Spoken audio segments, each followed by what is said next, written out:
Olá, turma, como vão? Eu espero que estejam todos bem. Esse vídeo é para tratarmos um pouco sobre a figura do protesto. Obviamente, porque ainda estamos tratando de letra de câmbio, nesse vídeo eu tratarei do protesto tentando relacioná-lo às questões que envolvem a letra de câmbio. Mas o protesto é algo mais amplo do que isso. E quando chegarmos ao ponto de tratarmos de outros títulos de crédito, como por exemplo a duplicata, vamos voltar a tratar do protesto sob outro enfoque, sob outros aspectos a serem tratados. Nesse vídeo é mais uma introdução ao protesto, já que temos tratado disso eventualmente, mencionado, que eu me lembre nas exposições que eu tenho feito, desde o momento em que eu falei de aceite, que eu mencionei um eventual vencimento antecipado da letra de câmbio em razão da falta do aceite e diz que o título em relação ao qual o aceite tivesse sido negado deveria ser protestado e isso geraria o vencimento antecipado do título, pois o protesto é o que provaria a negativa do aceite, a falta do aceite. Após falarmos de pagamento, tivemos contato com a regra de que o que prova a falta de pagamento também é o protesto. Então, de modo geral, até agora, o que temos é que o protesto é um ato, um evento, cujo objetivo é provar o não cumprimento de algo que estaria previsto no título de crédito. Talvez o não cumprimento da obrigação de pagar, talvez o não cumprimento do aceite. Olha, Cláudio, mas o aceite é obrigatório? Não, mas quem teria se obrigado a que o aceite acontecesse teria sido o sacador. Então, se você pegar no próprio artigo 44 da Lei Uniforme de Genebra, você vai encontrar que a negativa ou falta do aceite e a negativa de pagamento se provam pelo protesto. Então, para efeitos meramente cambiais ou relacionados aos títulos de crédito propriamente ditos, o protesto serve para provar que algo que deveria ter sido cumprido não foi numa letra de câmbio ou no título de crédito a que possamos nos referir. Não é para todo documento de dívida que o protesto vai ter o mesmo efeito, não. Por enquanto eu estou falando da letra de câmbio e do que é a regra geral dos títulos de crédito propriamente ditos, não títulos impróprios. Então, o protesto vai provar. Mas o que é o protesto? Como é isso? Como é que funciona o protesto? Como que eu posso realizar o protesto? Para além da Lei Uniforme de Genebra, existe em nosso direito uma legislação específica referente ao protesto. É a Lei 9.492 de 1997. E logo no artigo 1º ela já vai enunciar como que propõe um conceito legal, de protesto. Protesto é o ato formal e solene pelo qual se prova a inadimplência e o descumprimento de obrigação originária em títulos de crédito e outros documentos de dívida. Sobre esse dispositivo, quando menciona que o ato é formal e solene, formal porque obviamente se submete a uma forma determinada em lei, tanto na lei específica do título de crédito a ser protestado, quanto nessa lei geral dos títulos de crédito. E solene, não no sentido ritualístico, aquele pessoal, você imagina uma solenidade, todo mundo praticamente fantasiado, não é isso. A solenidade aí é consubstanciada na participação do Estado, por delegação, obviamente, que é representado aí no ato pelo tabelionato de protestos.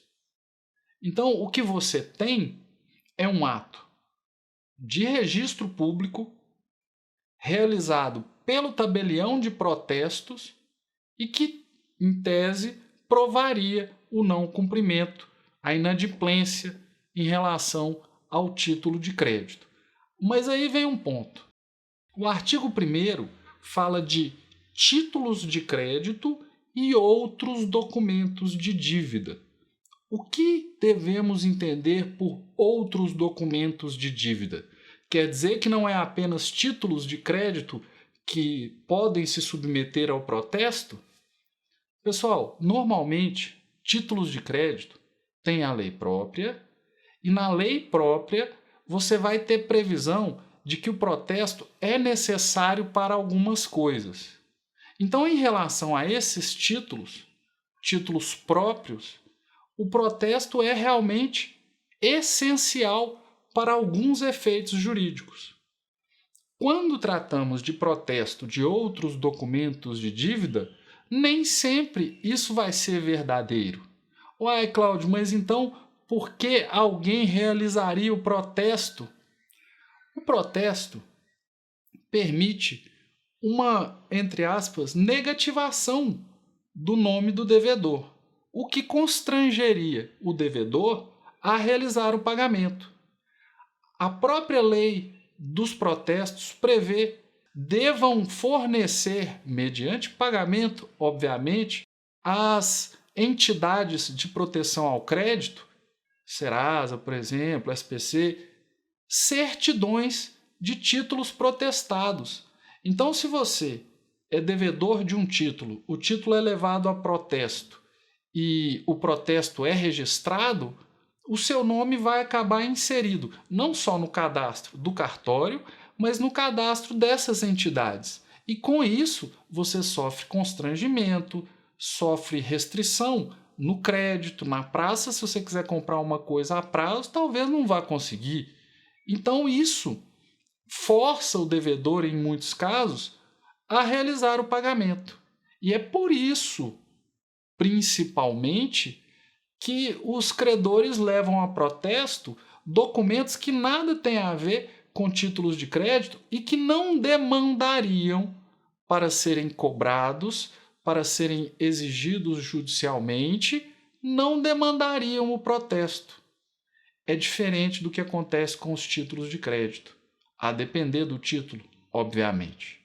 Aqui eu quero lançar a mão daquela classificação do protesto como, na verdade, é uma classificação do protesto levando em conta a necessidade do mesmo, e aí você tem a distinção entre protesto necessário e facultativo.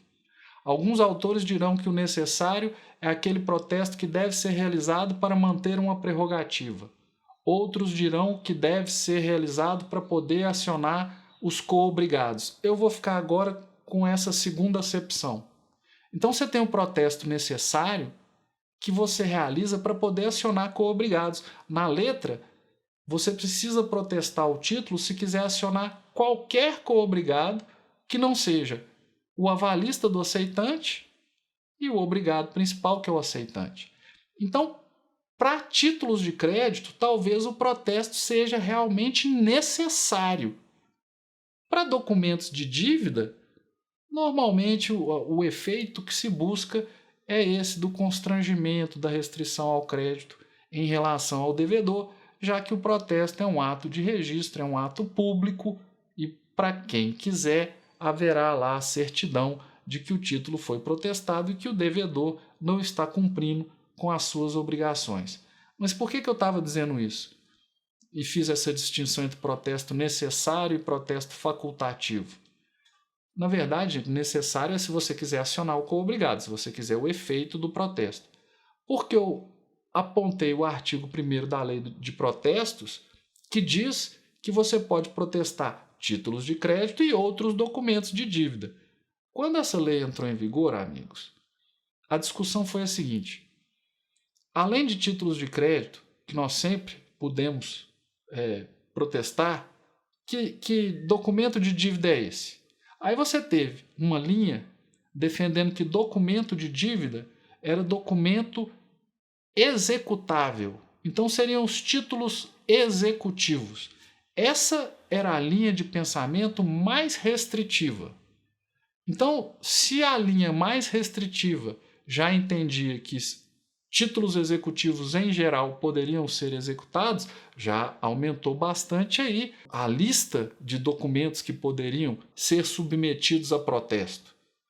Uma outra linha, um outro pessoal interpretou o seguinte: não é só documento executável, não é só título executivo judicial ou extrajudicial que pode ser protestado, não. É qualquer documento de dívida que tenha liquidez e, portanto, que tenha um valor. Se for um contrato de prestação de serviço, tem um valor? Então pode ser protestado. Tem a comprovação de que houve? Então pode ser protestado. Então, liquidez e certeza quanto à existência do crédito. Precisa ter assinatura do devedor? Não. Então, o protesto é bem mais amplo do que um mero expediente voltado aos títulos de crédito. E hoje, o entendimento que preponderou e foi vencedor é o dessa interpretação mais ampla.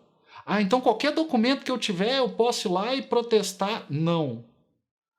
O documento ele tem que indicar uma dívida líquida, uma dívida certa. Então, normalmente, quando você vai protestar contratos, você tem que juntar lá a comprovação de que o serviço foi realizado, de que as coisas ocorreram, e aí você pode submeter a protesto. Mas eu preciso disso para provar que não aconteceu, por exemplo, um pagamento num contrato normal? Não. Você está protestando para outras finalidades.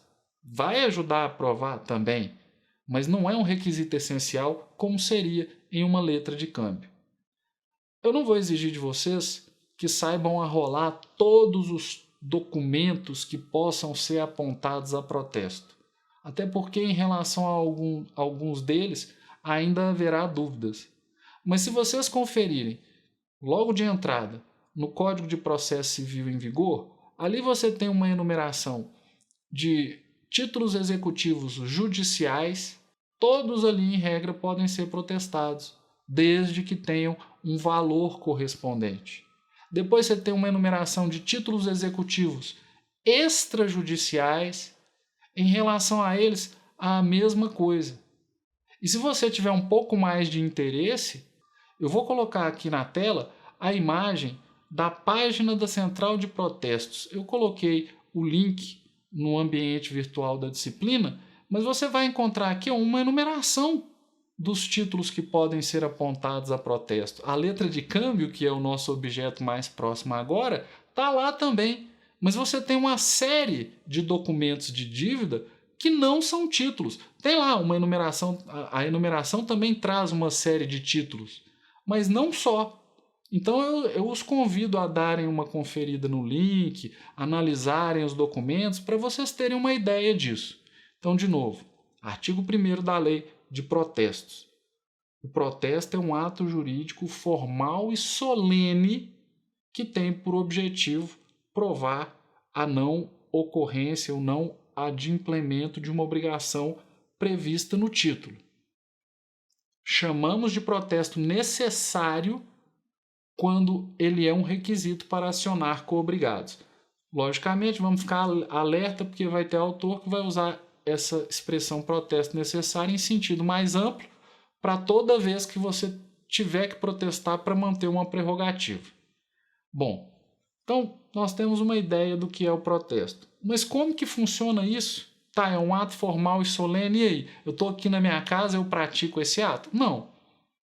Em regra, você vai pegar o seu título, respeitando a cartularidade, vai levar o seu título ao cartório. O oficial do cartório vai observar os requisitos formais, ele não faz avaliação de prescrição. Se o título tiver prescrito, ele nem olha. Não que você possa protestar um título prescrito, né? Você não pode mais acionar coobrigados, mas aí vai ter que resolver judicialmente, não é o cartório que vai analisar. O cartório vai analisar a regularidade formal. Tá formalmente regular o título? Tá.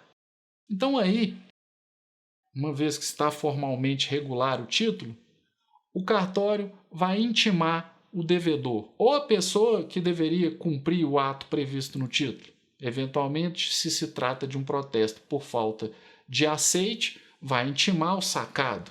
Se se trata de um protesto por falta de pagamento, vai intimar o aceitante ou o sacador, porque eventualmente ele vai pagar. Ah, Cláudio, mas eu quero fazer um protesto para ir atrás do endossante.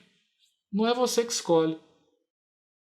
O intimado será a pessoa que a lei determina que seja quem deva cumprir a obrigação. Uai, mas vamos supor que eu seja o endossante, eu não vou saber então? A pessoa para quem eu endossei levou o título a protesto. E aí o intimado vai ser o aceitante. Eu não fico nem sabendo o que está acontecendo, que não houve o pagamento e que eventualmente eu possa até ser acionado. Você vai saber, mas pela lei é o portador que deve ir mandando um aviso. Primeiro ele manda para a pessoa de quem ele recebeu o título e essa pessoa manda para a pessoa de quem recebeu até chegar ao sacador. Não é o cartório que vai fazer isso. E aí a lei, no artigo 12, vai dizer qual deva ser o prazo para que essa intimação e o registro do protesto ocorra. Como assim o registro? Você vai levar o título, e aí você levando o título, o oficial intima, e aí é que o protesto acontece. É um ato de registro público. Não é na hora que você chega com o documento e não é no momento em que a pessoa é intimada. Normalmente, gente, se é protesto por falta de pagamento, a intimação já chega com um boleto, que aí você já paga esse negócio, já resolve, se for esse o caminho, né? Mas o que vai acontecer é depois do prazo previsto na lei é que o protesto vai ser registrado. Em outras palavras, aí é que acontece o protesto. O artigo 12 da lei de protesto vai prever que o protesto será registrado dentro do prazo de 3 dias úteis contados da protocolização do título ou do documento de dívida. Parágrafo 1º, na contagem do prazo a que se refere o caput, exclui-se o dia da protocolização e inclui-se o do vencimento.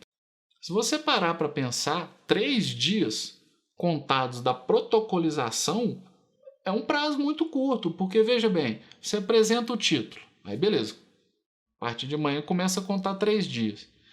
Nesse prazo, tem que ir a intimação, o sujeito que deve cumprir a obrigação tem que receber a intimação e se ele quiser pagar ou aceitar, ele tem que correr lá e fazer isso. É um prazo muito curto. Por isso mesmo, é que a despeito do previsto no artigo 12 da lei de protesto, nós temos uma regra regulamentar, pelo menos para nós aqui em Minas Gerais, do Tribunal de Justiça de Minas Gerais, que estabelece uma forma diferente de trabalhar com esse prazo aí. O provimento conjunto número 93 de 2020, no artigo 341, diz que o prazo de 3 dias úteis para pagamento, aceite, devolução ou manifestação da recusa, logicamente da recusa do intimado, do devedor, será contado 1. Da intimação do devedor, quando esta houver sido entregue por portador ou por carta. Então, a despeito do previsto no artigo 12, o que você tem aqui é que, na prática, esse prazo de 3 dias tem sido contado e deverá continuar sendo contado, pelo menos no curto prazo, a partir da intimação.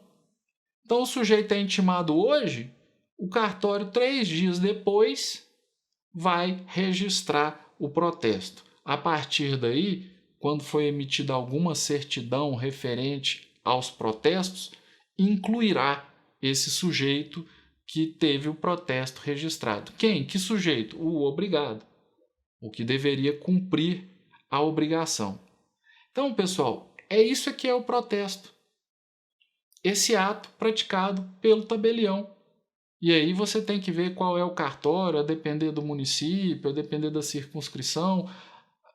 Em alguns municípios você tem uma central distribuidora, que aí você não escolhe o cartório, assim, não é que você escolhe, você não sabe desde já qual é o cartório, porque existe mais de um trabalhando ali naquela área, então existe uma distribuição geral. O protesto, portanto, em relação a títulos de crédito, é muitas vezes fundamental. Em relação a outros títulos, é mais para essa questão de certidões.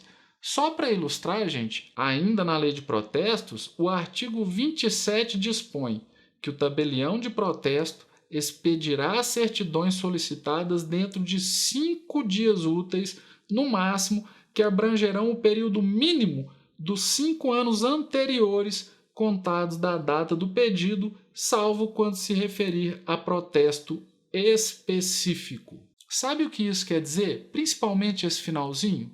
Que nas certidões gerais de protesto, você chegar e falar, eu quero todos os protestos que ocorreram aí, o tabelião vai olhar o prazo de 5 dias. 5 anos retroativos. Mas em se tratando de certidão específica, de protesto específico relativo a CPF ou CNPJ específico, o registro fica lá. Em defesa do consumidor, você tem hoje o regramento de que nos cadastros de maus pagadores o registro possa ser mantido por 5 anos. E esses cadastros que vão comprar as certidões dos cartórios vão receber certidões que se referem a 5 anos. Mas no cartório, o protesto específico fica registrado e há como ser buscada essa informação.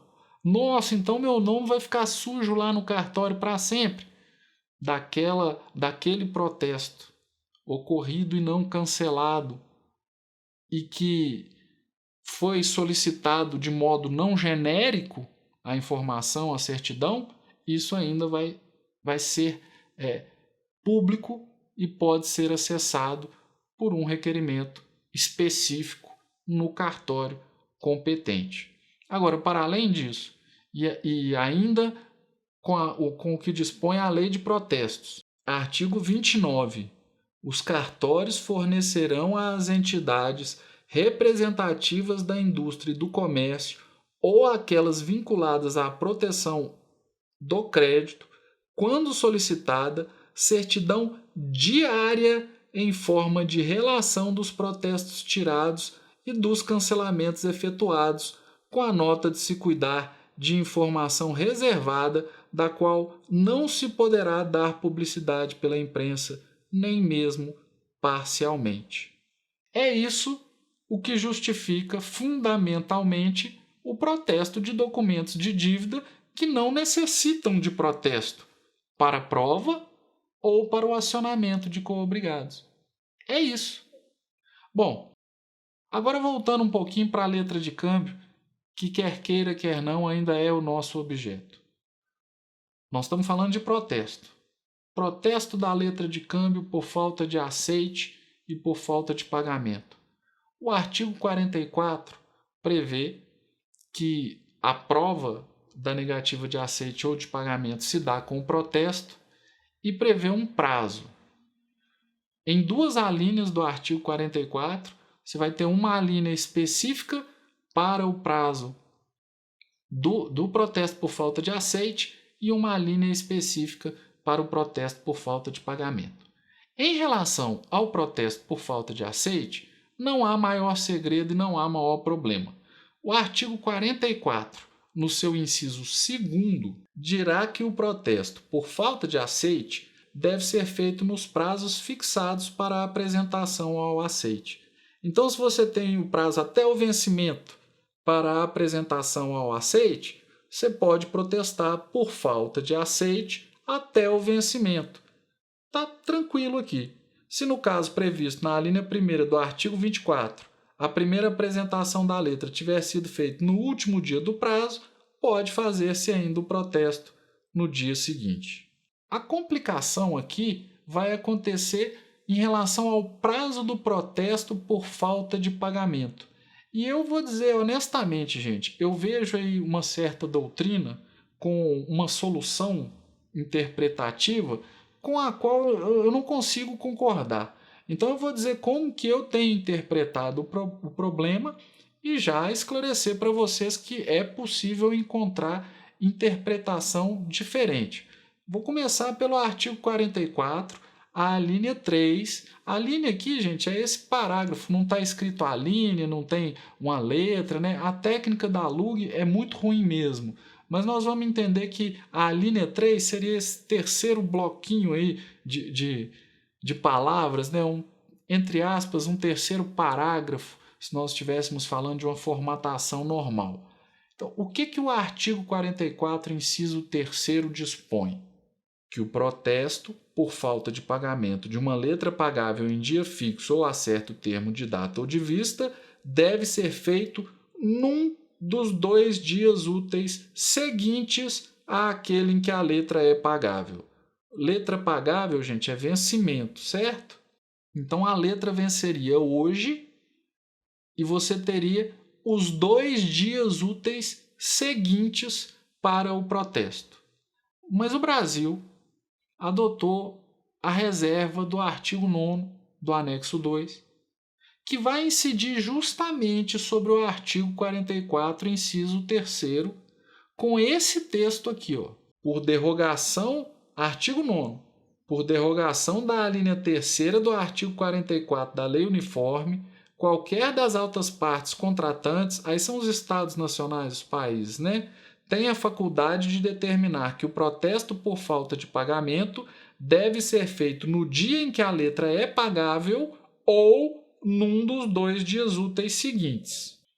Então, o artigo 44, inciso 3º do anexo 1, fala do pagamento em um dos 2 dias úteis seguintes ao vencimento.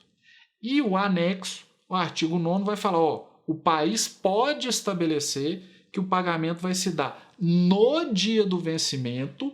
O artigo 44, inciso 3º, não fala disso. No dia do vencimento ou em um dos 2 dias úteis seguintes. Aqui, gente, eu vou falar para vocês como que eu interpreto esse negócio. Já que não entrou em vigor o artigo 44 no inciso 3º, eu vou utilizar o decreto 2044 de 1908. E o decreto tem regra específica para isso, em seu artigo 28. Vejam só, a letra que houver de ser protestada por falta de aceite ou de pagamento deve ser entregue ao oficial competente no primeiro dia útil que se seguir ao da recusa do aceite ou ao do vencimento. Como que eu interpreto esses 3 dispositivos? Artigo 44, inciso 3º, artigo 9º da reserva e artigo 28 do decreto 2044. Por força do artigo 9º da reserva, não entra em vigor no direito brasileiro o inciso 3º do artigo 44. Continua vigorando o que nós tínhamos no decreto 2044. Então, qual seria a regra? Que o protesto por falta de pagamento deve ocorrer no primeiro dia útil seguinte. Vocês estão entendendo o meu raciocínio? Não é obrigado ninguém a concordar comigo, eu só quero que entenda como que eu cheguei a isso. Por quê? Porque você vai encontrar a doutrina, e aí eu não entendo como que essa doutrina chegou a isso, gente, senão eu esclareceria, que vai dizer que a interpretação correta é manter esse entendimento de um dos 2 dias úteis. Talvez significando o seguinte: o que a reserva permite é que o Brasil escolha ou na data do vencimento ou num dos 2 dias úteis. Então pode ser num dos 2. Gente, mas quando fala num dos 2, é em um dos 2. Não é em qualquer dos 2. E aí vão me desculpar. Vai fazer o quê com o decreto 2044? Vai entender que não está em vigor? Então vocês vão encontrar quem diga que qualquer dos 2 dias úteis após o vencimento pode ser o do protesto. Eu não concordo, não. Se fosse alguém que dependesse do meu parecer, realizaria o protesto no primeiro dia útil. Ah, mas você é advogado e tem um cliente que realizou no segundo. Então eu vou defender o cliente. Mas o que eu entendo da legislação, tal como eu expus para vocês, não é isso. Protesto por falta de aceite? Tudo bem, está resolvido no anexo 1. Protesto por falta de pagamento? Eu volto no decreto 2044, artigo 28, para dizer é o primeiro dia após o vencimento. Ué, Cláudio, mas eu conheço um caso de uma pessoa que protestou depois desse prazo e conseguiu. Amigos, eu vou repetir, o cartório não olha nem se o título está prescrito. Nós não estamos falando aqui de conseguir na prática o protesto. O que nós estamos falando é de manter os efeitos.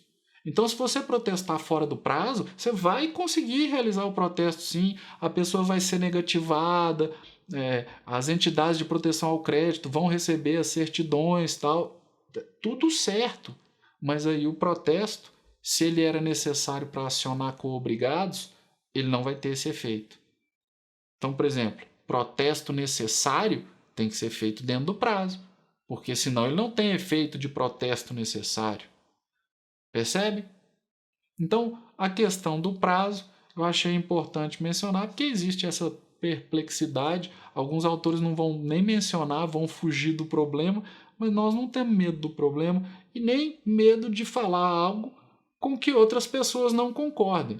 Qual é a nossa preocupação? Ter fundamentos técnicos para defender a nossa interpretação do que deva ser o direito aplicável. Pode discordar quem quiser, apresente os fundamentos então. Eu acho que é bem por aí. E eu expliquei aqui porque eu estou achando que na doutrina que nós estamos utilizando, os fundamentos para quem diz que o prazo pode ser qualquer dos 2 dias úteis não me parecem dos melhores. Pessoal, uma letra de câmbio, agora mais específico, ela pode conter uma cláusula prevendo a proibição ao protesto, ou melhor, a desnecessidade do protesto. Aí, obviamente, para aquilo que o protesto seria necessário, ele deixa de ser necessário. Eu falei proibição, já me corrigi, não é que seja proibido, talvez você precise para outra finalidade ou queira para outra finalidade protestar o título, vai conseguir. Não é da prática dos cartórios tentar evitar que protestos ocorram, não. O cartório vive disso. Se ele puder, ele vai proceder o protesto. A questão da cláusula é que o protesto passa a ser desnecessário.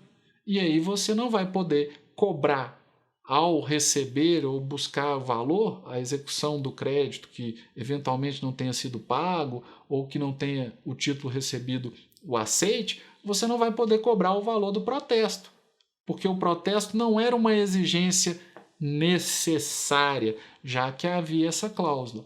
Isso está na LUG, pessoal.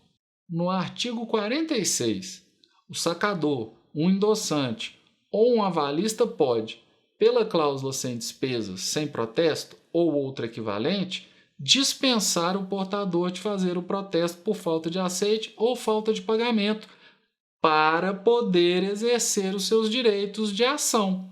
Essa cláusula não dispensa o portador da apresentação da letra dentro do prazo prescrito, nem tampouco dos avisos a dar. A prova da inobservância do prazo incumbe àquele que dela se prevaleça contra o portador. Então está aí. O portador não fica desobrigado a apresentar a letra para o aceite, a apresentar a letra para o pagamento, mas ele não tem que protestar. Ele vai? Ele pode, mas não exigirá os valores respectivos.